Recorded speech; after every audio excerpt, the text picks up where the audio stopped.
1940 ప్రాంతానికి మన యొక్క తెలుగు రాష్ట్రాల్లో ప్రధానంగా ఆనాటి యొక్క తెలుగు రాష్ట్రాలలో రెండు భాగాలుగా ఉండేది. ఒకటేమో బ్రిటిష్ పరిపాలనలో ఉన్నటువంటి ఒక ఆంధ్ర ప్రాంతము, రెండోదేమో నైజాం ప్రాంతంలో ఉండేటువంటి ఒక తెలంగాణ ప్రాంతం. సో నైజాం ప్రాంతంలో ఆ యొక్క నైజాం యొక్క పరిపాలన ఉండడం కారణంగా రాష్ట్రీయ స్వయంసేవక సంఘం యొక్క కార్యము హైదరాబాద్ రాష్ట్రంలో ప్రారంభం కాలేకపోయింది. కానీ అదే ఆంధ్ర ప్రాంతంలో బ్రిటిష్ వాళ్ళ యొక్క పరిపాలన ఉండడం కారణంగా అక్కడ ఇటువంటి ఒక కార్యక్రమం ప్రారంభం చేయడానికి అవకాశం ఉంది. కాబట్టి 1940 ఆ ప్రాంతంలోనే ఆంధ్రప్రదేశ్ లోపల రాష్ట్రీయ స్వయంసేవక సంఘం యొక్క కార్యక్రమం ప్రారంభమై ఆంధ్ర ప్రాంతం అంతా కూడా విస్తరించడం జరిగింది.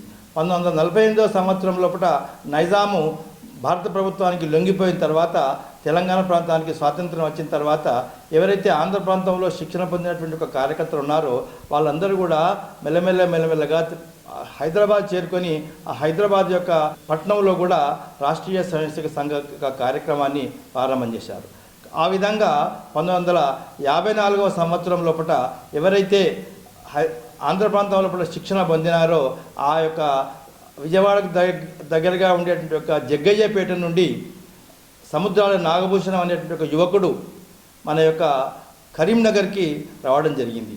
కరీంనగర్కి వచ్చిన తర్వాత ఆయన కరీంనగర్కి కొత్తవాడు, కానీ తన యొక్క సామర్థ్యం ఆధారంగా కరీంనగర్ పట్టణంలో ఉండేటువంటి యొక్క ప్రధానంగా ప్రముఖమైనటువంటి ఒక వ్యక్తులను ఆనాడు ఉండేటువంటి యొక్క సమాజంలో పలుకుబడగల వ్యక్తులని ఆయన దోస్తుగా చేసుకొని వారి ద్వారా కరీంనగర్లో మొట్టమొదటిసారి మన యొక్క శాఖా కార్యక్రమాన్ని ప్రారంభం చేశారు.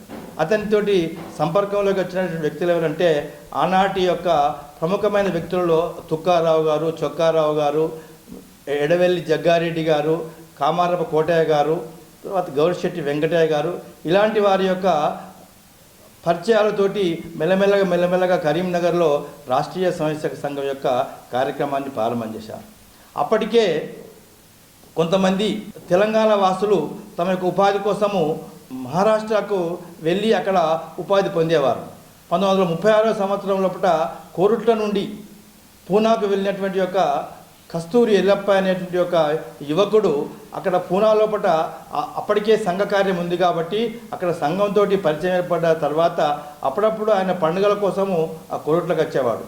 కాబట్టి ఆ యొక్క అప్పటికే ఆయనకి శిక్షణ ఉంది కాబట్టి ఆయన 1936 సంవత్సరం లోపల కోరుట్లలో కూడా మన యొక్క రాష్ట్రీయ స్వయంసేవక సంఘం యొక్క శాఖను ప్రారంభం చేశారు. తర్వాత కాలంలో నాగభూషణం గారు ఇక్కడ శాఖ ప్రారంభమైన తర్వాత ఆయన యొక్క కుటుంబం యొక్క పరిస్థితుల కారణంగా ఆయన తదనంతర కాలం లోపల ఆయన వివాహం చేసుకున్నాడు. కానీ సంఘ పెద్దల యొక్క సలహా మేరకి ఆయన ఇక్కడ మంకమ్మ తోట లోపల కరీంనగర్లో ఉండే మంకమ్మ తోటలో SVTC అనేటువంటి యొక్క ట్యుటోరియల్ కాలేజీని ప్రారంభం చేసి తన ఉపాధిని సంపాదించుకుంటూ మెల్లమెల్లగా రాష్ట్రీయ స్వయంసేవక సంఘం యొక్క కార్యాన్ని కూడా నాగపూర్లో ప్రారంభం చేశారు. సంఘ కార్యం లోపల ఒక విశేషమైన పద్ధతి ఏముంటుందంటే గృహస్థులుగా ఉన్నవాళ్ళు కూడా సంఘ కార్యాన్ని చేస్తారు. ఆ తర్వాత కొంతమంది యువకులు తమ యొక్క సర్వస్వాన్ని కూడా దేశం కోసమే సమర్పించి జీవితాంతం కూడా ఈ యొక్క శాఖా పనినే చేస్తూ ఉంటారు. అటువంటి వాళ్ళని ప్రచారక అంటారు. సో అలాంటి యొక్క ప్రచారక లోపల శ్యాంప్రకాష్ గారని హైదరాబాద్ నుండి కరీంనగర్కి వచ్చి ఓ సంవత్సరం పాటు ఉండి ఇక్కడ శాఖా కార్యాన్ని ప్రారంభం చేశారు. ఆ తర్వాత కాలం లోపల కొయ్యడ శ్రీధర్ అనేటువంటి ఒక వ్యక్తి ఇక్కడికి కరీంనగర్కి ప్రచారంగా వచ్చాడు. ఆయన దాదాపు ఒక 5 సంవత్సరాల పాటు మన యొక్క కరీంనగర్లో ఉంటూ కరీంనగర్లో ఉండేటువంటి యొక్క అన్ని తాలూకా కేంద్రాలలో మన యొక్క రాష్ట్రీయ స్వయంసేవక సంఘం యొక్క శాఖలని తన యొక్క సామర్థ్యం ద్వారా తన యొక్క చాతుర్యం ద్వారా అన్ని యొక్క తాలూకా కేంద్రాల లోపల సంఘం యొక్క శాఖలను ప్రారంభం చేయడం జరిగింది.